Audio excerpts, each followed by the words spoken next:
ශ්‍රීපාද අඩවිය පිළිබඳ අවබෝධයක් ලබා ගැනීම සඳහා අපි සංචාරකයේ දුනේ විමර්ශන සංචාරකයේදී අපිට දැකන්න ලැබුණා කොතරම් දුරට ශ්‍රීපාද අඩවිය විනාශයට පත් වෙලා තියෙනවද නැත්නම් මේ ආක්‍රමණය සිදු වෙලා තියෙනවද ප්ලාස්ටික් වැනි අපද්‍රව්‍ය වලින් ආක්‍රමණයට පත් වෙලා තියෙනවද කියන එක අපිට දැක ගන්න පුළුවන් වුණා. ඒ වගේම නොවැම්බර් මාස 28 වෙනිදා සුළු නායාමක් සිද්ධ වුණා ශ්‍රීපාද උඩමළුව ආශ්‍රිතව.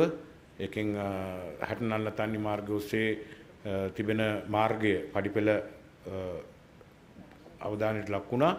ඉන්පස්සේ අපි අත් වශයෙන්ම එදා නොවැම්බර් 28 ඉඳලා ශ්‍රීපාද සමය ආරම්භ කරන්න තිබ්බ දෙසැම්බර් 4 වෙනිදා දක්වා අපේ හමුදා සෙබළුන් 104 දෙනෙක් යොදවලා ඒ මාර්ගය පිළිසකර කිරීම තමයි අපි පළවෙනිම කරපු දේ.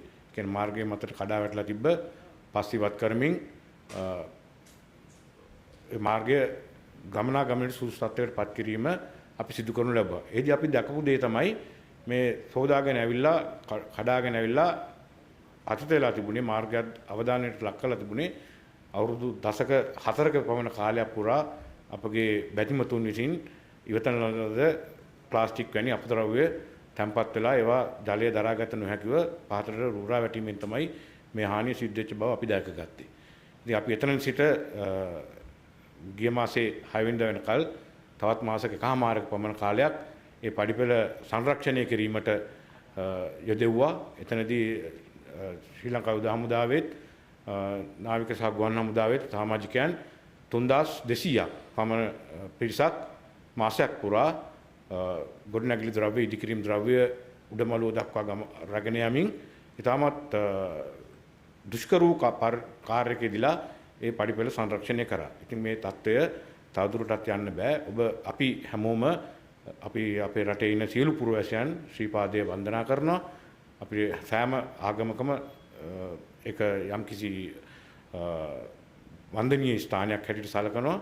බෞද්ධ වේවා, ක්‍රිස්තියානි වේවා, ඉස්ලාම් වේවා, හින්දු වේවා මේ සෑම ආගමකටම වැදගත් වෙන ඉතාමත් පොදු පූජනීය ස්ථානයක්. අපි සියලු පුරවැසියන් හැටියට එක් වාරයකට ලක්ෂ 25ක පමණ පිරිසක් මේ වන්දනාවේ යෙදෙනවා. ඉතින් අපි හැමදාම මේ වන්දනාවේ යනකොට අපි එක්කෝ විනෝදය යා කරගන්නවා. එහෙම නැත්නම් මහන්සිය විසින් අපිව දෙපැත්ත පිළිබඳ අවබෝධයක් නැතුව තමයි උඩමළුව දක්වා ගමන් කරන්නේ අවසාන අදිරියට යනකොට. නමුත් ඔබ අවබෝධයෙන් යුතුව මෙවර බලන්න, දෙපැත්ත දිහා බලන්න අප පරිසරයට කරලා තියෙන හානිය ඔබට දැක ගන්න පුළුවන්. අපි කොච්චර දුරට පරිසරයට හානි කරලා තියෙනවද?